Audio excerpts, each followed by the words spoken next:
이번 시간에는 반응의 종류에 대해서 공부를 한번 해보도록 하겠습니다. 자, 먼저 반응이란 말의 의미는 뭐냐면 반응이란 자극에 의해서 유발되는 모든 행동을 반응이다 라고 얘기를 해요. 자, 이런 반응은 크게 두 가지 종류로 나눌 수가 있는데 그 첫 번째는 의식적인 반응이에요. 그럼 의식적 반응이라고 하는 것은 뭐냐면 내 의지대로 할 수 있는 반응. 자, 이것이 내 의지대로 움직일 수 있는 반응이 의식적 반응이랍니다. 자, 무의식적 반응이라고 하는 것이 있는데 이 무의식적 반응은 내 의지와 상관없이 일어나는 거예요. 자, 그러면 의식적 반응에서 그러면 중추는 누구냐? 중추는 바로 대뇌가 된답니다.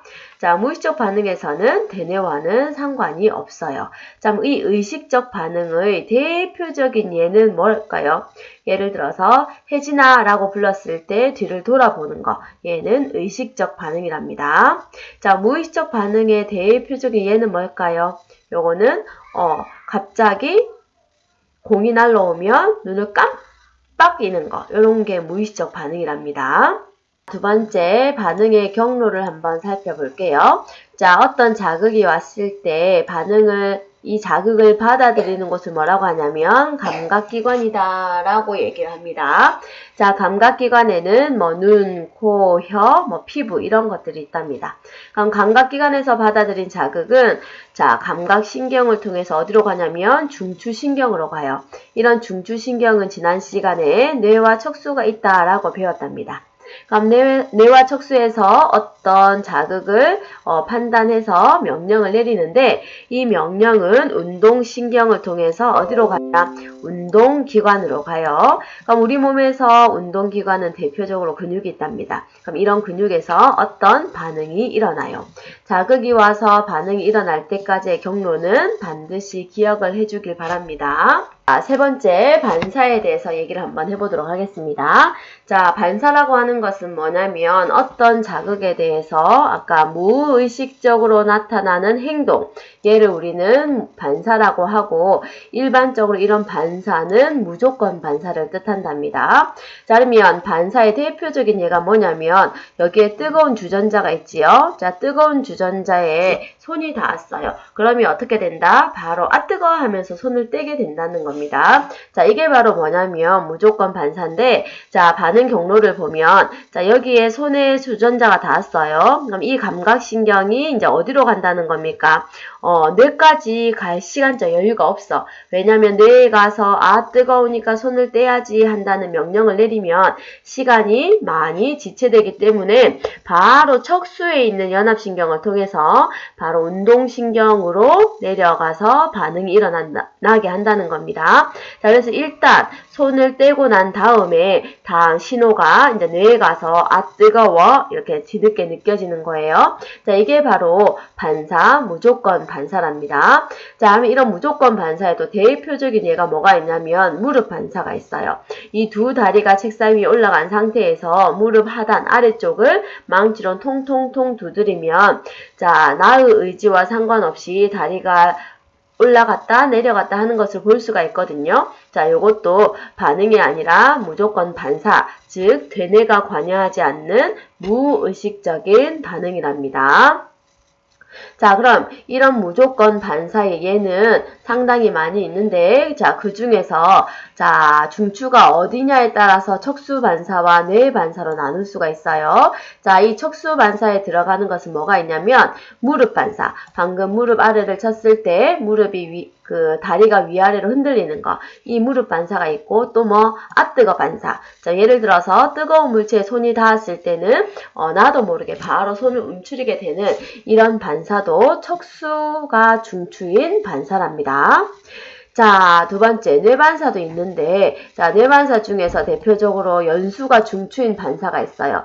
예를 들어서 하품, 무의식적으로 나온 하품이나 재채기, 침이 분비되는 거, 딸꾹질, 기침하는 거, 구토하는 거, 또는 씹거나 삼키는 행동 이런 무의식적인 반응은 연수가 중추가 된답니다. 자, 두 번째, 중내가 중추인 경우도 있는데, 자, 홍채가 수축 이완을 해서 동공의 크기가 변하는 거. 요것도 내 의지와는 상관없이 일어나는 무의식적인 반응이지요. 자, 얘네들이 모두 다 무조건 반사의 예가 된답니다. 자, 그 중에서 여러분들은 대표적으로 무릎 반사와 아뜨거 반사 이 정도만 알아두시면 돼요. 자, 그러면 무조건 반사는 우리가 왜 할까요? 자, 그 이유는 왜 그런다? 무조건 반사는 반응 속도가 매우 빠릅니다. 자, 반응 속도가 빠르기 때문에 어떤 위험한 상황으로부터 내 몸을 보호할 수가 있답니다. 자, 학습지 아래쪽에 적으세요. 무조건 반사는 왜 하냐면 반응 속도가 매우 빨라서 위험한 상황으로부터 내 몸을 보호하기 위해서이다 라고 적으세요. 반사의 두 번째, 조건 반사에 대해서 얘기를 한번 해보도록 하겠습니다. 자, 아래쪽에 두 가지 상황이 있어요. 첫째, 피자를 먹었을 때 침이 나오는 현상. 자, 피자를 먹었을 때 침이 나와요. 왜 침이 나올까요? 어떤 음식을 먹었을 때는 당연히 연수에서 명령을 내려서 침이 자동적으로 분비가 된답니다. 얘는 우리 의지와는 상관없이 일어나는 무의식적인 반응, 즉 무조건 반사예요. 자, 근데 두 번째, 피자를 봤어요. 먹지 않고 보기만 했는데 침을 흘리는 현상. 얘는 1번과는 상황이 조금 다르답니다. 1번이 바로 뭐냐면 조건 반사의 예예요. 자, 그러면 조건 반사라고 하는 것은 뭐냐면 과거의 경험을 조건으로 해서 나중에는 무의식적으로 일어나는 반응, 얘를 우리는 뭐라고 하냐면 조건 반사다라고 얘기를 한답니다. 그럼 여기에서 핵심은 뭐냐면 반드시 과거의 경험이 있어야 된다는 거예요. 자, 그러면 조건 반사의 중추는 어디일까요? 바로 대뇌가 되겠지요. 왜? 기억을 바탕으로 해야 되기 때문에 그래요. 자, 그러면 조건 반사의 대표적인 실험이 있는데, 자, 이 실험은 파블로프라고 하는 사람이 개를 가지고 실험을 했어요. 자, 이 사람이 어떻게 했냐면 개에게 먹이를 줘요. 그러니까 먹이를 주면 당연히 침을 흘리겠지요. 왜냐하면 우리 연수에서 침 분비되라라고 명령을 내려서 침을 흘려요. 요것은 무조건 반사랍니다. 자, 그리고 종소리를 울리면 당연히 침을 흘리지 않아요. 왜? 종소리랑은 아무 상관이 없으니까.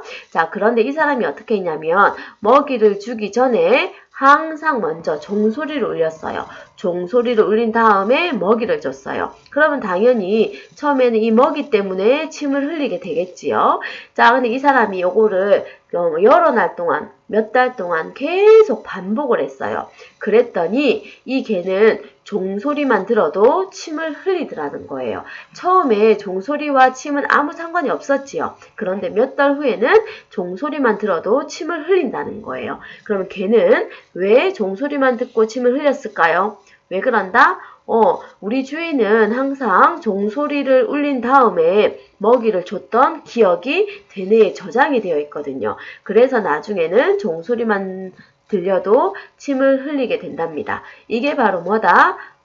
조건 반사가. 마지막으로 반응의 종류에 대해서 정리해 보도록 할게요. 자, 반응은 크게 의식적 반응과 무의식적 반응으로